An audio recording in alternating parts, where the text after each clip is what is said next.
ప్రభువైన యేసుక్రీస్తు పరిశుద్ధ నామమునకు మహిమ కలుగునుగాక. ప్రభువుతో ప్రతి ఉదయం అనే కార్యక్రమాన్ని చూస్తున్న మీ అందరికీ ప్రేమపూర్వక వందనాలు తెలియజేసుకుంటూ ఉన్నాను. దేవుడు ఈ దినమంతా మీకు క్షేమాన్ని విస్తరింపచేయునుగాక. దేవుని వాక్యాన్ని ధ్యానం చేసుకుందాం. కీర్తనలు 28వ కీర్తన 9వ వాక్యాన్ని ధ్యానం చేద్దాం. నా జనులను రక్షింపుము, నీ స్వాస్థ్యమును ఆశీర్వదింపుము, వారికి కాపరివై నిత్యము వారిని ఉద్ధరించుము. భక్తుడైన దావీదు ఈ కీర్తన రాస్తూ ఈ చివరి 9వ కీర్తనలో చక్కటి మాటను మాట్లాడుతూ ఉన్నాడు. నీ జనులను రక్షించేవాడు నీవే, నీ స్వాస్థ్యాన్ని ఆశీర్వదించేవాడు నీవే. అవును, ఈ ఉదయకాల సమయంలో మనమందరము కూడా దేవునికి స్వాస్థ్యం, దేవుని బిడ్డలం, దేవుని ప్రజలం, ఆయన పాలించు గొర్రెలము. ఆయన మనకి కాపరైనటువంటి దేవుడు. ఇక్కడ మనం చూస్తూ ఉన్నాం, వారికి కాపరివై నిత్యము వారిని ఉద్ధరించుము. ఉద్ధరించుము అనగా మనందరికీ తెలిసినటువంటి అనేకమైనటువంటి పర్యాయ పదాలు. ఒకటి, ఆయన ఆదరించేవాడని, యజమానుడని, పాలించువాడని, పోషించువాడని, నాయకుడని, ఇలాగా అనేకమైనటువంటి పర్యాయ పదాలు మనకు కనపడుతూ ఉంటాయి.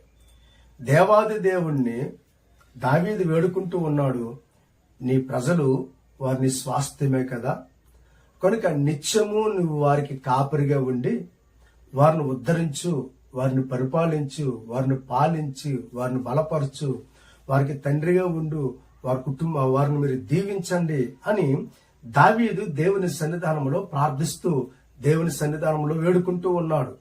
నీ ప్రజల్ని విడిచిపెట్టవద్దు అని తెలియజేస్తూ ఈ ప్రార్థన దావీదు దేవుని సన్నిధానంలో చేస్తూ ఉన్నాడు.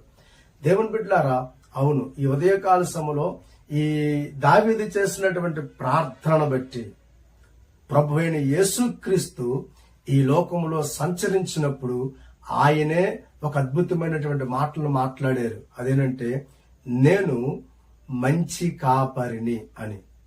దేవుని వాక్యములో యోహాను శుభవార్త 10వ అధ్యాయం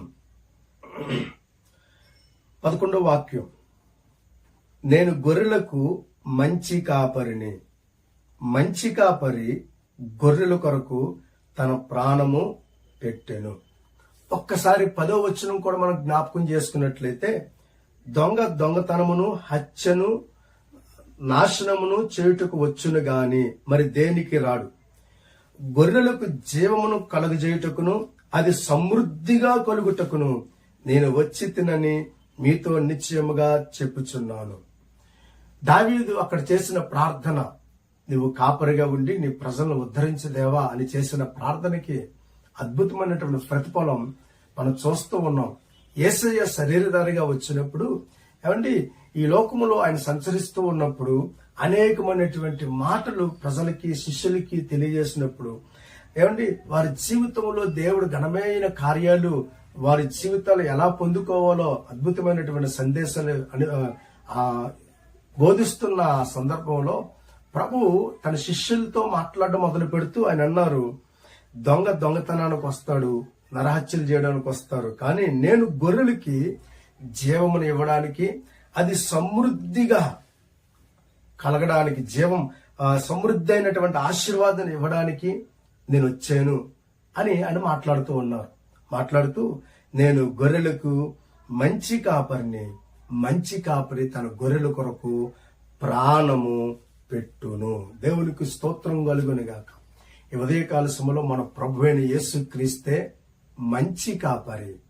దేవుని బిడ్డలారా, ఈ ఉదయకాల సమయంలో సర్వ ప్రపంచం ఆయన మనల్ని ఏలుతూ ఉన్నారు. సర్వ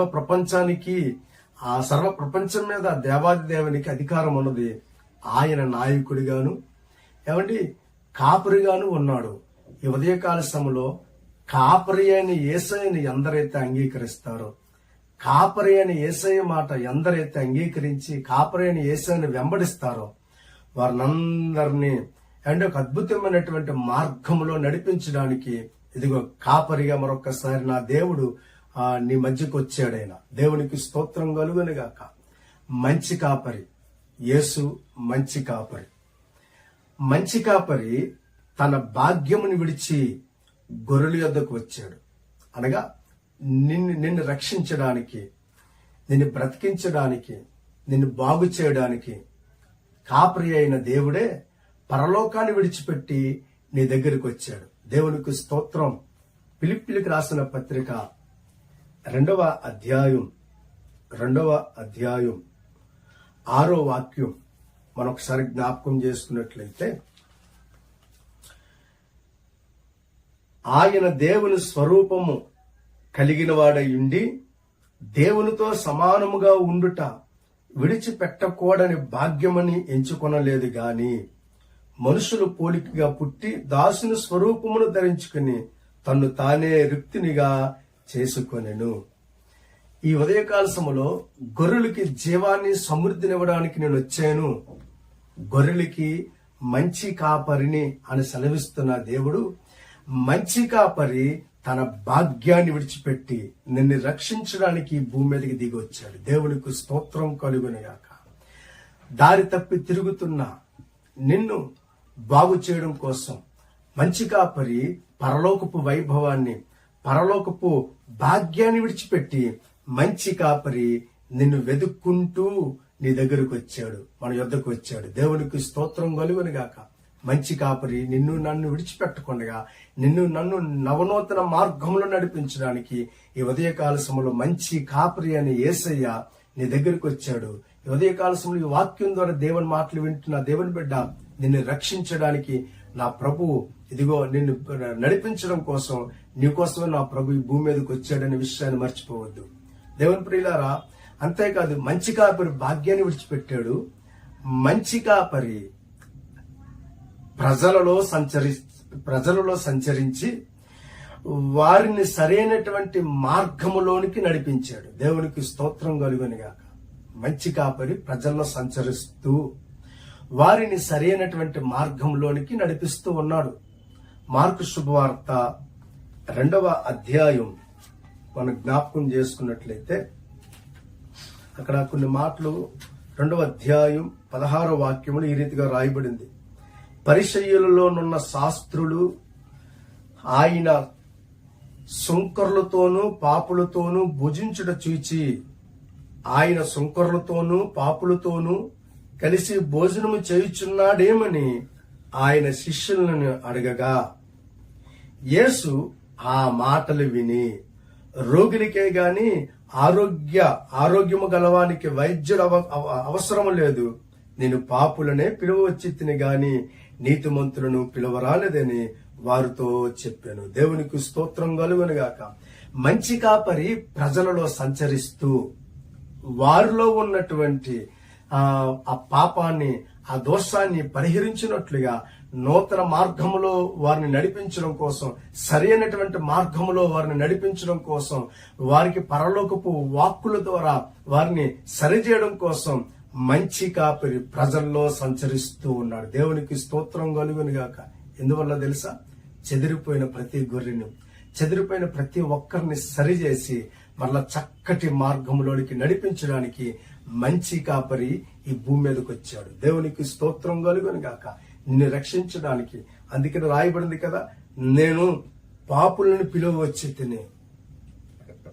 దేవుని సన్నిధానంలో దేవునికి దూరం అయిపోయిన ప్రతి వ్యక్తిని మరలా సరిచేసి దేవునికి అప్పగించాలని, ప్రతి ఒక్క వ్యక్తిని బాగు చెయ్యాలని, ప్రతి ఒక్కరిని వారి ఆత్మీయ జీవితాన్ని మెరుగుపరచాలని, మరలా వారిని ప్రభువుతో పాటు నడిపించాలని, ప్రభువుతో వారి సహవాసం ఉన్నట్లుగా, దేవాది దేవునితో వారి సహవాసం ఉన్నట్లుగా వారిని సరిచేయడానికి యేసయ్య మంచి కాపరిగా వచ్చి ప్రజలలో సంచరిస్తూ, ఏమండి, అపవిత్రత చేత, పాపము చేత నెమ్మది లేని స్థితిలో ఉన్న వారందరినీ కూడా సరిచేస్తూ పరలోకపు సందేశాల ద్వారా వారిని బలపరుస్తూ వారి జీవితంలో గొప్ప కార్యాలు ఆయన చేసుకుంటూ వచ్చారు. దేవునికి స్తోత్రం కలుగునుగాక.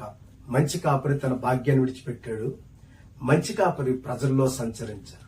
నీకోసం ఆయన భాగ్యాన్ని విడిచిపెట్టారు. నిన్ను రక్షించడం కోసం వాక్కు స్వరూపుగా ప్రతిరోజు నిన్ను వెతుక్కుంటూనే వస్తూ ఉన్నారు. నిన్ను దర్శించడానికి, నిన్ను బాగు చేయడానికి ఈ మాటల ద్వారా నా దేవుడు నీతో సంచరిస్తూనే ఉన్నాడు. దేవునికి స్తోత్రం కలుగునుగాక.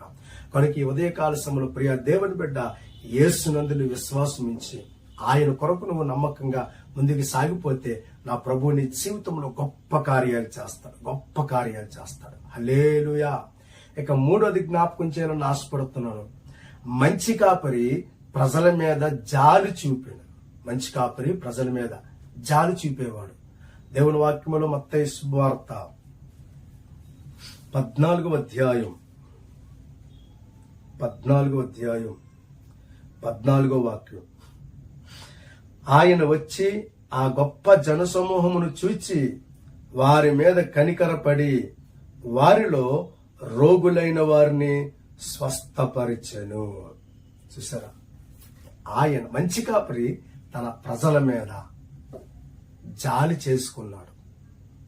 మంచి కాపరి బలహీనులైన వారిని, గాయాల పాలైన వారిని, భయంకరమైనటువంటి ఇబ్బందుల్లో నడవలేని స్థితిలో ఉన్న వారిని నడిపించడానికి, బాగు చేయడానికి, కట్టుకట్టడానికి వైద్యుడిగా, రక్షకునిగా, తన ప్రజలకు జీవితంలో మేలులు చేయడానికి మంచి కాపరి ప్రజలందరి మీద జాలిని కొనపరుస్తూ ఉన్నాడు. దేవునికి స్తోత్రం కలుగునుగాక. మనకి ఈ ఉదయకాల సమయంలో నువ్వు ఎలాంటి స్థితిలో ఉన్నా నిన్ను బాగు చేయడానికే మంచి కాపరి నీ పట్ల జాలి కలిగి ఉన్నాడు. నిన్ను రక్షించాలని, నీ జీవితంలో శ్రమల్లో, ఇబ్బందుల్లో, ఇరుకుల్లో ఉన్నావు కనుక నీ ఎడల ఆయన జాలి చేసుకుని నిన్ను బాగు చేయాలని నా ప్రభు ఆశపడుతూ ఉన్నాడు. నీ జీవితంలో నువ్వు కలిగి ఉన్నటువంటి శ్రమలన్నిటిలో నుండి కూడా నిన్ను విడిపించాలని నా ప్రభు జాలి కలిగిన వాడై ఉండి నీ ఎడల కనికరాన్ని చూపిస్తూ ఉన్నాడు. కనుక ఈ ఉదయకాల సమయంలో మంచి కాపరిని నిర్లక్ష్యం చేయొద్దు. ఆయన నీకు కాపరిగా ఉండాలని ఆశపడుతున్నాడు. మరి నువ్వు ఆయనకి ఇష్టమైన కుమారుడిగా, కుమార్తెగా నువ్వు ఉంటే ఆయన నిన్ను ఏలునట్లుగా, ఆయన నీ మీద అధికారం చలాయించినట్లుగా నీవు ఆయన అధికారానికి నీవు ఒప్పుకొని ఆయన మార్గంలో నువ్వు నడిచినట్లయితే, ఆయనకి నీవు అప్పగించుకున్నట్లయితే ఆయన నిన్ను సరైనటువంటి మార్గము గుండా నిన్ను నడిపించడానికి మంచి కాపరి అయిన దేవుడు నీ పట్ల శ్రద్ధను వహిస్తాడు అని ఉదయకాల సమయంలో ప్రేమతో జ్ఞాపకం చేస్తూ ఉన్నాను. కనుక నా ప్రియ దేవుని బిడ్డారా, మంచి కాపరి నీ మీద జాలి పడుతూ ఉన్నాడు. మంచి కాపరిని నిన్ను రక్షించడానికి ఆయన నీ మధ్య సంచారం చేస్తూ ఉన్నాడు. మంచి కాపరి నిన్ను పరలోకపు వైభవాన్ని, పరలోకపు ఆశీర్వాదాన్ని ఇవ్వడానికి మంచి కాపరి పరలోకాన్ని విడిచిపెట్టి ఈ లోకానికి వచ్చి ఉన్నారు.